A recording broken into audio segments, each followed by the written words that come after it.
ये 4 ग्रहों का गैंगस्टर और गुंडा राज धनु राशि वालों के जीवन में 27 मार्च सन 2025 से ये मई और जून सन 2025 तक कैसे हावी होगा, कैसे धनु राशि वालों का ये अब ग्राफ ऊंचा करेंगे या ग्राफ में ब्लास्ट लाएंगे।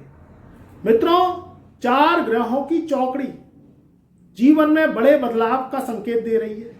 जीवन में कुछ घटनाएं घटेंगी, वह घटनाएं शुभ भी होंगी और अशुभ भी होंगी। ये 4 ग्रहों की गुंडागर्दी और ये 4 ग्रहों का गैंगस्टर कैसे धनु राशि वालों के जीवन में एक बड़ा धमाका, बड़ा बम विस्फोट करेगा। ग्रहों की महिमा से रंक भी राजा बन जाता है।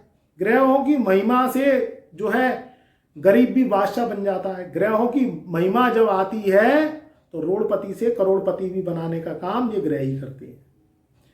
शनि, राहु, केतु और बुध, इनका 4 ग्रहों का गुंडा राज अब 27 मार्च सन 2025 से लेके ये मई और जून सन 2025 तक कैसे आपके ऊपर हावी होगा। चैनल पर नए आए हैं तो चैनल को लाइक कर लें, सब्सक्राइब कर लें। ऐसी ही जानकारी के लिए ज़्यादा से ज़्यादा वीडियो को परिवार रिश्तेदारों में शेयर करें और कमेंट में जय शनिदेव और जय राहुदेव अवश्य लिखें। चौथे घर में बैठे हुए हैं 4 गैंगस्टर ग्रह। 27 मार्च सन 2025 से वो तारीख है जब इनका बेस हावी होगा और ये बड़ा धमाका करेंगे। शनि का राशि परिवर्तन अभी हुआ नहीं है, 29 मार्च सन 2025 से होगा, मगर गुंडा राज 27 मार्च सन 2025 से चालू होगा। दूसरी बात, राहु है चौथे घर में धनु राशि वालों के, ये बैठे रहेंगे 18 मई सन 2025 तक। तीसरी बात निकलती है बुध की। बुध है वक्री बुध अभी चल रहे हैं, ऊपर से शुक्र वक्री, राहु और केतु वक्री। तो ये 4 ग्रहों की वक्री चाल ये आपके जीवन में आकस्मिक कुछ देने आई है। देखिए, आप काम किसका करते हैं इस पर निर्भर करता है। आप कोई दुकान चलाते हैं, आप कोई बिजनेसमैन हैं, कोई कारखाना चलाते हैं, कोई इंडस्ट्रीज चलाते हैं, या आप कोई किसी भी रूप से एक्सपोर्ट इंपोर्ट का काम करते हैं। जो भी प्रोफेशन करते हैं उसमें अकस्मात धन लाभ के योग बनेंगे।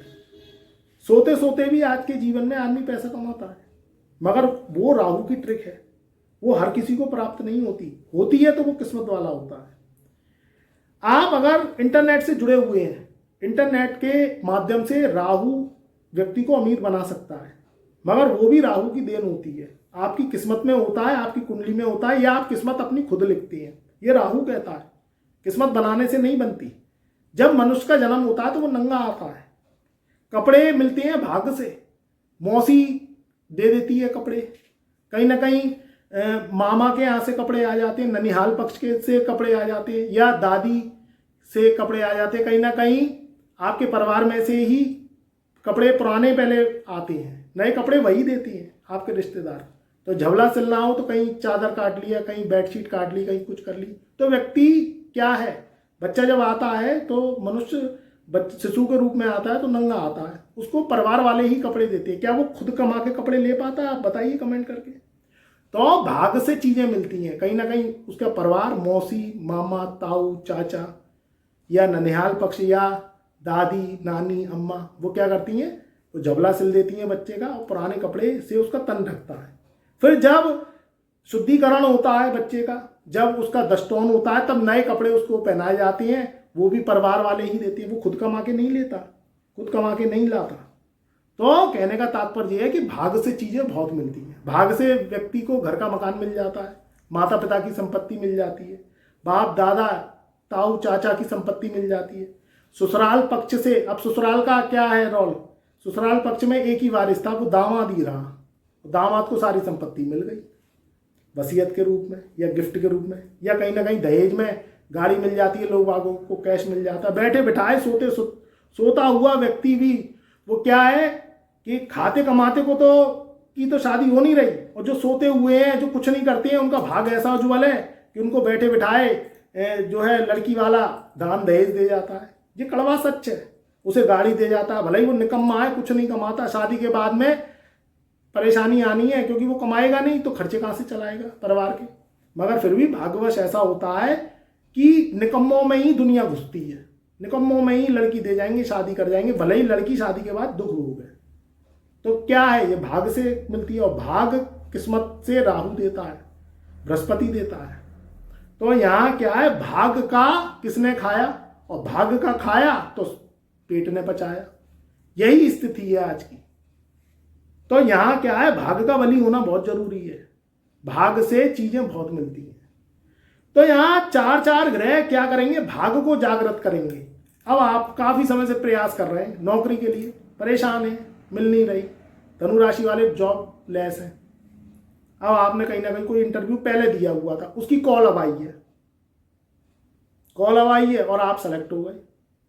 विदेश में इंटरव्यू दिया है, ऑनलाइन इंटरव्यू। आजकल ऑनलाइन का बहुत जमाना है, जब से जो मोबाइल आया है, इंटरनेट आया है और 5G से 5G स्पीड हुई है, जब से टोटल क्या है, ऑनलाइन वर्क हुआ है। आदमी ऑनलाइन वर्क कर लेता है, ऑनलाइन इंटरव्यू दे लेता है, ऑनलाइन सिलेक्शन में हो जाता है। या कोई ऐप चलाते हैं आप, टेक्नोलॉजी से जुड़े हुए हैं, कंप्यूटर साइंस रिसर्च से जुड़े हुए हैं, उन लोगों के लिए ये बहुत लाभ प्राप्ति करने का समय रहेगा। इसमें क्या है, जो चार ग्रह हैं वो 27 मार्च सन 2025 से महावक्री हो गए हैं। तो ये जो वक्री काल है, ये जो चौथे घर में ग्रह बैठे हुए हैं, ये आपके 10वें घर पे पूर्ण रूप से असर डालेंगे। तो कहीं जॉब में ट्रांसफर हो सकता है, जॉब में इंक्रीमेंट हो सकता है। जो लोग एक्सपोर्ट इंपोर्ट का काम करते हैं, विदेश से जुड़े हुए हैं, विदेश जाना चाहते हैं या विदेश से लौट रहे हैं, उनके लिए ये समय शुभ रहेगा। दूसरी बात निकलती है कि जो लोग लोहे का काम करते हैं, दवाइयों का कारोबारी हैं, या किसी भी रूप में खैनी, तमाकू, बीड़ी, सिगरेट इसका काम करते हैं, उन लोगों के लिए भी ये समय अच्छा रहेगा। अब राहु का काम ही अजीब है, तो क्या करें कलयुग में, उसके अकॉर्डिंग अगर आप कर रहे हैं और अनुभवी हैं तो आपके लिए आकस्मिक धन लाभ के योग है। उन लोगों को सावधान रहना है इसमें जो लोग जुआ, सट्टा, लॉटरी और ग्लैमरिंग से संबंधित काम करते हैं, उसमें उतार चढ़ाव के योग है। बहुत सोच समझ के काम करना, नहीं तो नुकसान हो जाएगा। जो ऑनलाइन गेम खेलते हैं, ये तो बिल्कुल ही ना करें। आप काम वो करें शनि वाले, राहु वाले नहीं करें। राहु वाला क्या है, अकस्मात एकदम से ऊपर हो जाता है, फिर एकदम से नीचे गिरा देगा।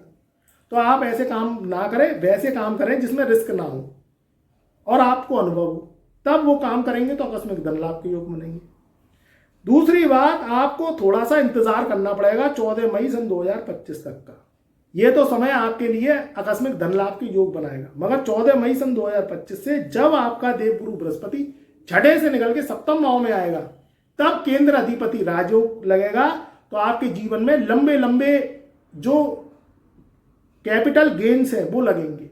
प्रॉपर्टी से लाभ, गाड़ी से लाभ, कहीं विदेश से लाभ, आपकी इनकम ऑफ रिसोर्स बढ़ेगी। जो अब घट रही थी तो वो बढ़ना स्टार्ट होगी अभी से ही, 27 मार्च सन 2025 से, मगर 14 मई सन 2025 से बढ़ना स्टार्ट होगी। दूसरी बात, राहु चौथे घर से निकल के तीसरे घर में आ जाएगा 18 मई सन 2025 से, तो ये भी समय बहुत शुभ रहेगा। मगर मित्रों, शनि की ढैया आपके ऊपर 29 मार्च सन 2025 से स्टार्ट होगी, मगर इसका असर अभी नहीं आएगा। इसका असर अभी नहीं आएगा, इसका असर आएगा 1 साल बाद। और असर इसलिए भी पॉजिटिव रहेगा क्योंकि शनि अपने खुद के घर को छोड़ के, कुंभ राशि के घर को छोड़ के, असुर प्रवृत्ति को छोड़ के मीन राशि के घर में जा रहे हैं। तो जो जो ग्रह मीन राशि के घर में दुष्ट ग्रह भी जाता है तो वो क्या है, प्रणाम करता है, क्योंकि गुरु की गोद बड़ी है, गुरु का ज्ञान बड़ा है। आप संत के पास बैठो, कितना भी दुष्ट आदमी हो, अगर संत महात्मा के पास बैठ गया तो वो कहीं ना कहीं उसका दिमाग जो ग्लेमिंग में चलता है, जो कहीं ना कहीं फिलॉसफरी में चलता है, वो फिलॉसफरी कुछ समय के लिए छोड़ देता है, वो गुरु की शरण में आके हाथी जोड़ता है। तो ये जो 4 ग्रहों का गुंडा राज है, ये कहीं ना कहीं आपके जीवन में धन, मान सम्मान, तरक्की को लेके आएगा, क्योंकि ये चारों ग्रह मीन राशि में रहेंगे। तो मीन राशि गुरु की राशि है, फिर शनि भी आ जाएंगे गुरु की राशि में, तो जीवन में तरक्की, धन, संपदा के योग है। मगर जो भी काम करें सोच समझ के करें। ज्यादा दिक्कत परेशानी आ रही है तो अपनी कुंडली पर काम करें। कुंडली क्या है, आपके मन का दर्पण है, आप पिछले जन्म में क्या करे आए, क्या छोड़े आए, इसका लेखा जोखा अब पता चलेगा। और कुंडली से आपको दिशा मिलती है, ये भटकाव खत्म होगा। नहीं तो भटकता रहे प्राणी, कुछ हाथ में नहीं आना, हाथ में रेत आनी है। भटकते रहोगे, जीवन में सोचते रहोगे कि आज कुंडली करवाएंगे, विश्लेषण कल करवाएंगे, परसों करवाएंगे, तो आप अपने समय को व्यर्थ व्यतीत कर रहे हैं और हाथ में कुछ आएगा नहीं। फिर आप बड़े बड़े काम करना चाहते हैं, बड़ी बड़ी फैक्ट्रियां खोलना चाहते हैं, कोई दुकान खोलना चाहते हैं, शादी करना चाहते हैं, ब्याह करना चाहते हैं, फिर नुकसान होता है, तब क्या करती है, उपाय करना चाहते नहीं, कुंडली विश्लेषण करवाना चाहते नहीं। तो अंधे घोड़ों की रेस में चलोगे तो हाथ पैर टूटेंगे, हारोगे। तो ध्यान रखना, जिंदगी एक जुआ है, लगती सबको पुआ है, खेलोगे नहीं तो जीतोगे कैसे। तो जिंदगी जुआ है, ध्यान रखना। कुंडली में लिखा कुछ और होता है और आप कुछ और सोचते हैं। तभी तो कुंडली विश्लेषण में व्यक्ति एकदम से शॉक हो जाता है, अरे जी क्या हो गया, अरे भैया ये यूं हो गया क्योंकि आपकी कुंडली पिछले जन्म की कुंडली है और आपको पता नहीं है। कुंडली मन का दर्पण है, दर्पण जब आप देख लोगे मन का तो आपको शौक तो लगेगा ही, और उसके अकॉर्डिंग चलोगे तो फिर आपके जीवन में मुसीबत परेशानियां उतनी नहीं आएंगी। देखिए सड़क है, सड़क पे कांटे कंकड़ पत्थर सब मिलेंगे, तो आप क्या करते हो, आप चप्पल पहनते हो। अगर चप्पल नहीं पहनोगे तो पैरों में कांटे कंकड़ और जो है कीट वो तो चुभेंगे ही। तो यही है, यही कुंडली का वो है। कुंडली क्या है, आपको सावधानी देती है, आपको प्रिकॉशन बरतने को कहती है, जो आपको करना चाहिए उससे दिशा दिखाती है। नहीं तो दिशा से भटकता रहता है प्राणी, और भटक के अपना नुकसान करता रहता है। फिर बहुत लंबे समय में सोच में आती है कि अब कुछ ग्रहों के उपाय करने चाहिए। जब सब कुछ खत्म हो जाता है तो फिर क्या फायदा, बड़े बड़े नुकसान कर बैठते हैं आप। कोई व्यापार किया, व्यापार डूब गया, कोई लोन ले लिया, वो लोन मुसीबत बन गया, और आपका जीवन वैसे ही व्यतीत होता जाता है और कर्जे में जीते जाते हैं और आप सुख जिंदगी के खो देते हैं। और ध्यान रखना, इस जीवन जीने में ही मोक्ष की प्राप्ति है, मरने के बाद मोक्ष की प्राप्ति नहीं है। तो जो जीवन जी रहे हो उस सुख से जियो, ग्रहों का भोग लगाते रहो। पितृदोष की शांति करनी पड़ेगी, आपकी कुंडली में पितृदोष रहता है तो वो आपको आगे बढ़ने ही नहीं देता। आप पिछले जन्म में कुछ कर्जे छोड़े आए गुरु के, आप फीस नहीं देते, आप टेंशन में आ जाते हैं और लाखों करोड़ों का नुकसान कर लेते हैं। गुरु के पास जाते नहीं, जगह जगह एस्ट्रोलॉजरों पे भटकते रहते हैं, पंडितों पे चले जाते हैं, और आप क्या करते हैं, 100-150 रुपए दे के आप अज्ञानियों से कुंडली विश्लेषण करवाते हैं, उसका कोई फायदा नहीं निकलता। तो कुंडली पर प्रॉपर काम करिए, प्रॉपर कुंडली का एनालिसिस करवाइए। प्रॉपर कुंडली समय समय पर ग्रहों की चाल बदलती है, हर वर्ष आपका वर्षफल बदलता है, वो वर्षफल के अकॉर्डिंग आपकी कुंडली चेंज हो जाती है। फिर उसके ग्रहों के प्रॉपर भोग लगाइए, जिससे आपके जीवन में जो वर्ष में कष्ट बड़े बड़े आ रहे हो वो शून्य हो जाते हैं, वो छोटे में बदल जाते हैं।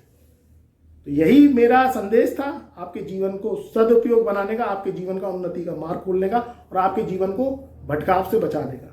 क्योंकि ध्यान रखिएगा, स्वर्ग यही है जीवन में, ऊपर नहीं है, और मोक्ष जिंदा पे ही है, मरे पे नहीं है। तो जिंदगी जो जी जाएंगे, लाइफ एक ही बार ऊपर वाले ने दी है, कर्जे चुका जाएंगे, तो इस जन्म में भी सुरक्षित रहेंगे, अगले जन्म में भी सुरक्षित रहेंगे।